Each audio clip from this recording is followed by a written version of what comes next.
జై శ్రీరామ్ స్వామి, జై సద్గురురామ్ స్వామి. చివరి శ్లోకం స్వామి.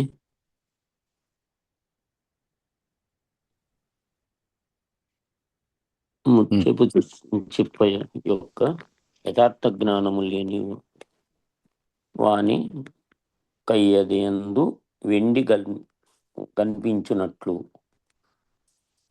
ఆ మాట అర్థం కాలేదు స్వామి. అంటే ముత్యపు చిప్ప, ఆలు చిప్పలు తెలుసు కదా? తెలుసు స్వామి. ఆలు చిప్పలు లోపల వైపు చూసి ఉంటావు, ఎప్పుడైనా చూసావా? చూసాను. లోపల వెండిలాగా మెరుస్తూ ఉంటుంది అది. ముత్యపు చిప్ప కూడా అంతే ఉంటుంది. చిన్నపిల్లవాడు ఎవరైనా తెలియని వాడు ఉన్నాడు, దూరం నుంచి గమనించి ఇక్కడ ఏదో వెండి రేఖ ఏదో పడి ఉన్నట్లుందే అని చెప్పి అనుకోవచ్చు. దాన్ని అనుకుంటాడు, తెలియదు కాబట్టి. దగ్గరికి తీసుకున్న తర్వాత అది ఆ చిప్పలాగా తెలుస్తుంది. కానీ వెండి ఉందేమో, ఇందులోంచి వెండి తీయచ్చేమో అని ఒక భ్రాంతి కలుగుతుంది. లేకపోతే ఇలా ఎందుకు కనిపిస్తుంది ఇందులో? ఈ భ్రాంతి అతనికి తెలియదు కాబట్టి అలా కనపడుతూ ఉంటుంది. తీరా ప్రయత్నం చేస్తే అందులోంచి ఏమీ లభ్యం కాదు. దాన్ని పోలికగా తీసుకున్నారు ఇక్కడ. అజ్ఞాని అన్నదానికి అర్థం ఏమిటి అంటే, ఇది ఆలుచిప్ప, దీని యందు అటువంటిది ఉండదు అనే యథార్థమైన జ్ఞానం లేని వాడికి దాని యందు ఉందేమో అని సందేహం కలుగుతూ ఉంటుంది. లేకపోతే ఇలా ఎందుకు కనిపిస్తుంది, అచ్చం వెండిలానే ఉంది కదా అని. దీన్ని పోలికని తీసుకున్నారు. అట్లనే ఆత్మ గురించిన జ్ఞానం లేని వాడికి ఈ జగత్తు కనిపిస్తూ ఉన్నది. ఏ విధంగా అయితే ఆలుచిప్ప నుంచి వెండిని గ్రహించడానికి ప్రయత్నం చేస్తే అక్కడ దొరకటానికి ఏమీ ఉండదో, అదేవిధంగా ఈ జగత్తుని విడిగా దాచుకుందామని చెప్పండి, దీన్ని నిలబెడదామని చెప్పి ప్రయత్నం చేస్తే ఎప్పుడు కూడా ఇది దొరకదు, ఉండదు.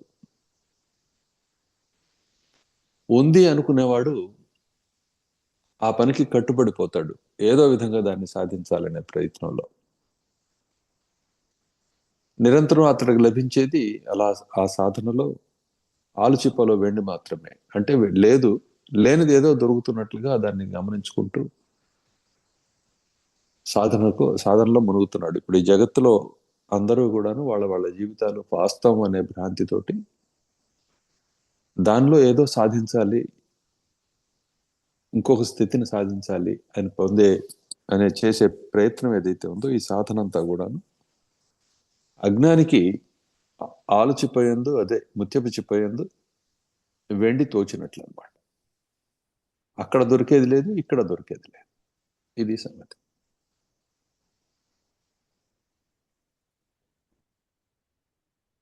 విన్నావా? విన్నాను స్వామి. అర్థం కాలేదా ఇంకా? అర్థమైంది. జ్ఞాన బలంచే మోక్షమును సిద్ధించుచున్నది అన్నారు. అప్పుడు ఆ జ్ఞానం ఎట్లా రావాలా? అజ్ఞానం, వెండి లేదని తెలియటమే జ్ఞానం. లోకం లేదని తెలియటమే జ్ఞానం. ఆ జ్ఞాన బలం చే మోక్షం సిద్ధించుచున్నదంటే నిజానికి అంతకుముందు వెండి లేదు కదా. లేదు. వెండి ఉంది అనుకున్నంతసేపు బంధానుభవం కలిగింది. వెండి లేదని తెలిసిన తర్వాత మోక్షానుభవము, లేకపోతే అంతకుముందు బంధానుభవం అనేది పోతుంది. దాన్నే మోక్షం అనే పేరు చెప్తున్నాం. బంధం కల్పన. బంధాన్ని అనుభవించే క్రమంలో సమయంలో మోక్షం అనేది వాస్తవము. బంధం అజ్ఞానం వల్ల వచ్చింది కాబట్టి అజ్ఞానం తొలగి జ్ఞానం కలగడంతో బంధం లేదు, మోక్షము లేదు, రెండు ఉండవు. అంటే మోక్షం అనే వస్తువు వాస్తవానికి లేదు.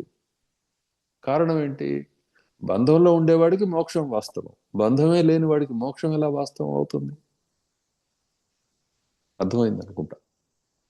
జైల్లో ఉన్నవాడికి విడుదల అనే మాట ఒక వస్తువు, ఒక టార్గెట్, ఒక లక్ష్యం ఉంటుంది.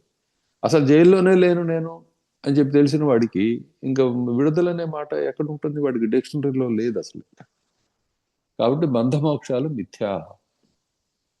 కానీ బంధం అనుభవానికి వస్తున్నది కాబట్టి సాధన చేయాలి. ఇది తత్వం. నీకు బంధానుభవం లేనట్లయితే మోక్షం గురించి ప్రయత్నం ఎందుకు? ఆకలి లేని వాడికి ఆహారంతో పని ఏమిటి? ఆకలి ఉంది కాబట్టి ఆహార అన్వేషణ ఉంటుంది, సిద్ధం చేసుకోవడం ఉంటుంది, భుజించడం ఉంటుంది, తృప్తి కలగటం అనేది, మరలా ఆకలి అవ్వడం అనేది మరలా ఇప్పుడు మనకు జరుగుతూ ఉన్న అనుభవం అనమాట. ఇదే జగద్ అనుభవం అంటే, జీవిత అనుభవం అంటే. ఈ అనుభవం కలుగుతున్నంతసేపు బంధానుభవం తప్పదు. కాబట్టి ఈ అనుభవం ఎంతవరకు వాస్తవం అని చెప్పి విచారణ చేసి దాని వాస్తవాన్ని, అవాస్తవాన్ని, సత్యాన్ని, అసత్యాన్ని స్పష్టంగా గుర్తించినప్పుడు ఆత్మ స్ఫురిస్తుంది. అంటే తన వాస్తవ స్వరూపం ఏమిటో స్ఫురిస్తుంది. దీనిని మోక్షం అనే పేరుతోటి చెబుతున్నాం, కానీ మోక్షం అనేది వాస్తవానికి భ్రాంతి. ఎందువల్ల భ్రాంతి అవుతుంది? బంధం భ్రాంతి కాబట్టి. క్లియరా ఇప్పుడు నేను చెప్పేది? క్లియర్.